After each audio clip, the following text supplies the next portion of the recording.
Hey, welcome back everybody. HY here making another gun review today. Wanted to bring out my Kimber Grand Raptor 2 today. This is an absolutely beautiful gun. I call these a safe queen pretty much, and y'all kind of see how I go through that here in a few minutes. This came with a blue slide on it with a stainless lower. Came with factory rosewood grips with the Kimber emblem on them. Go over a few features of it that I do like about it. It does have stippling everywhere. There's grips all over this gun to try to get you to be able to grip a little bit better. They checkered the back grip. They put scales on the front as well too that match the grips. Also, they put it on the slide as well too, on the front and the rear of the slide. They even, I don't know why they did this. It's a really cool feature, but they also put stippling right here as well too across the top of it. Came with Bomar adjustable sights as well too. You can kind of fine tune these a little bit, find exactly where you're going to shoot this gun at. Go over a few things with it. I did upgrade this one. I drifted out the front sight on this and did put a night sight on it as well too. Y'all know how I am with night sights. Came with ambidextrous safeties. Came with the upgraded beaver tail for safety. Came with a skeletonized hammer. Came with the Wilson Combat match grade adjustable trigger as well too. Y'all can see the on these guns, they fine tune everything with them. They polish the feeding ramps. They do unbelievable work on these Kimbers. This is not your average Kimber. These are extremely expensive, and they've become even harder to find over the years as well too. Came with two magazines for mine. I'm not sure. Some dealers give out more, some give out less. So it did come with two magazines on it as well too. Done a few other upgrades to the gun that I think made it shoot a little bit better. I wasn't too happy with this gun out of the box.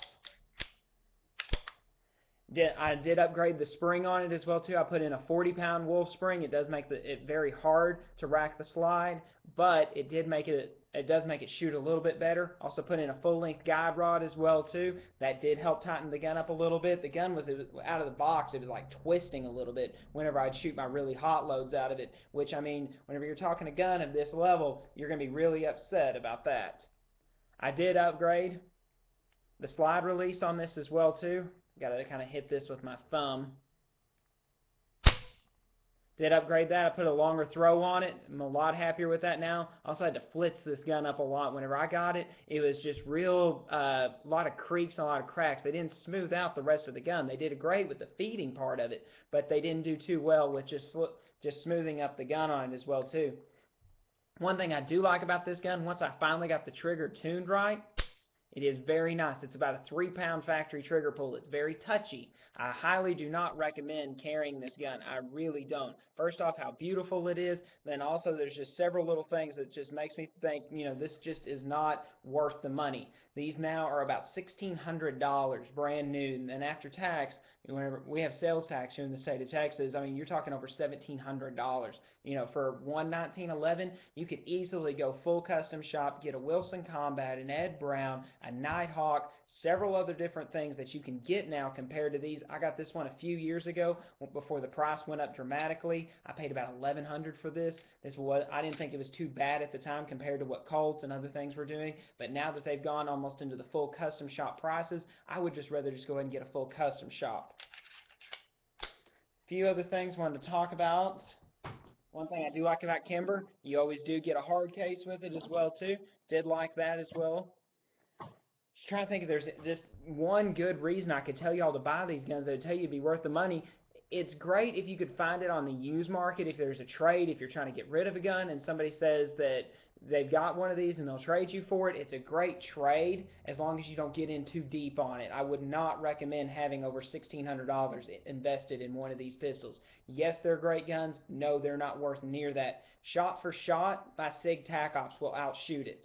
This gun, it shoots a pretty good group. Should have brought a target with me today. It stays about right here on your grouping at about 45 feet for me.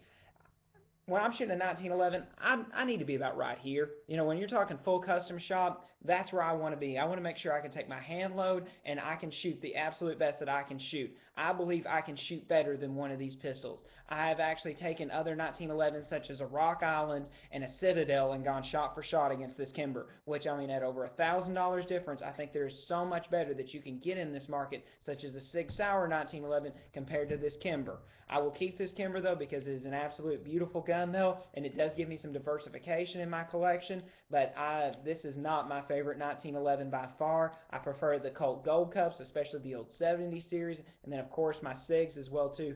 Far before I prefer this.